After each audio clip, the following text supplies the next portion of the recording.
على خير. نتوما كتشوفوا هذا الفيديو، اليوم غادي نقدم لكم كيكه كيجي زوين، كيجي كيكه الرخاميه، وكيجي كتجي زوينه وكتجي مهويه من الداخل.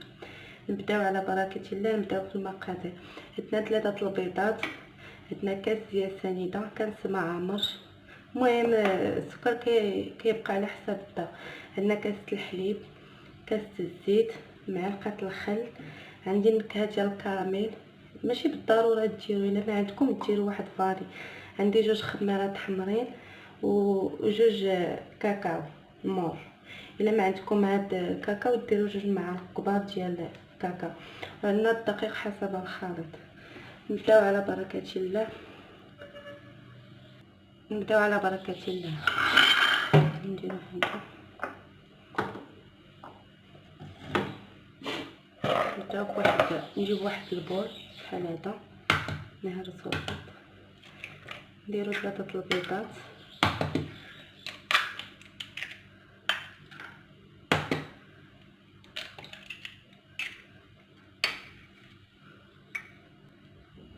نزيد ما ذكرت معكم واحد قبيصه ديال الملح، نديرو شويه الملح، نديرو شويه السكر، نضربو مزيان، نضربو البيض مع سنيده حتى تذوب لينا. المهم بما طربنا البيض وسنيده حتى ولا بحال هذا الشكل، غنزيدو كاس ديال الزيت، من بعد نديرو كاس ديال الحليب، نحركو مزيان بهذا الشكل. المهم الا عندكم طراب كرابائي ممكن تشيلوه. نديرو شويه النكهه ديال الكراميل، غير شويه، حيت هو كيتواتى مع الكاكاو كيجي زوين وبنين.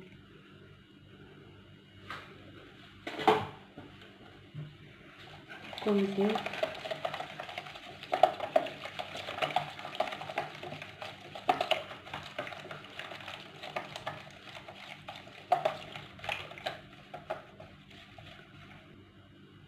من بعد غنزيدو كاكاو، 2 ساشيات ديال الكاكاو،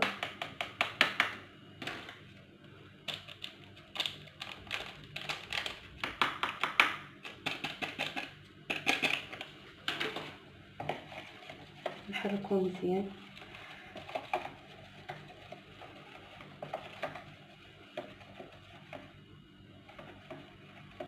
من بعد ما حركتو مزيان نبقى نزيد الدقيق بشويه بشويه.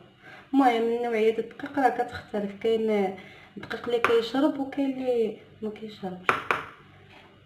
المهم الدقيق حسب الخليط. نديرو الخمارات حمرين. المهم بالنسبه للدقيق راه مغربلاه، نديرو الخمارات،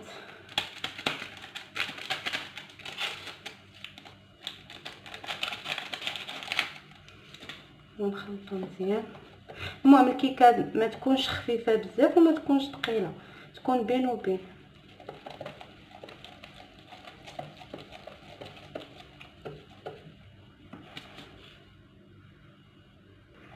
من بعد ما حركته باقي خصني الدقيق، نزيد ثاني شويه الدقيق،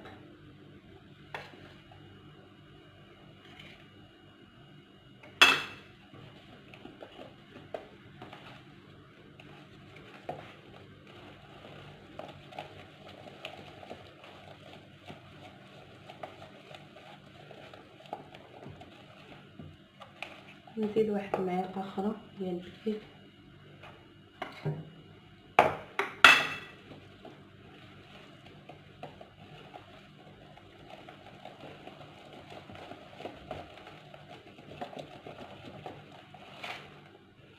المهم هذا هو القوام اللي بغيت انا. هذا هو القوام، ما يكونش خفيف وما يكونش ثقيل، باش تجي الكيكه مفشفشه ومهويه من الداخل. المهم ما تنساوش واحد المعلقه ديال الخل، كتخلي الكيكه كتجي طالعه وكتجي زوينه.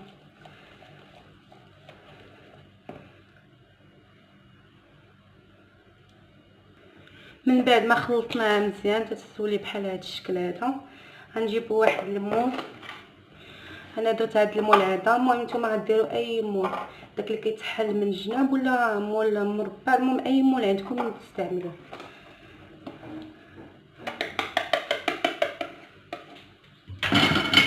كنخلط المول ديالنا. من الاحسن تطلعوا يديكم من الفوق باش تجي الكيكه ديالنا خاويه من الوسط وتجي زوينه.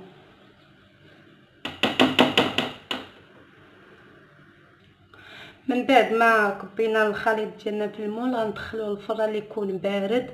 انا كندخل الكيكه للفران اللي هو بارد من الاحسن باش تطلع لينا الكيكه وتكون زوينه. غادي ندخلوه لدرجه حراره 180 وتقريبا غادي طيب لنا ديك 45 دقيقه. غادي نشعلوا عليها من التحت نشوفوها تنفخات، ومن بعد غادي نشعلوا عليها من الفوق باش تحمر. المهم خليكم معايا في الشكل النهائي ان شاء الله. هذا هو الشكل النهائي ديال الكيكه من بعد ما طاب. خرجته وزوقته بشويه، درت فيه شويه ناباج وزوقته بشويه الفيرميسيل شوكولاته. المهم هذا الزين كيبقى على حساب الذوق اي واحد. نتمنى تعجبكم. الى عجبتكم ما تنساوش ديروا واحد لايك وتبارطاجيو لا فيديو مع الاصدقاء والاحباب باش يوصلكم كل جديد فيديوهاتي. وشكرا بزاف وفرجه ممتعه.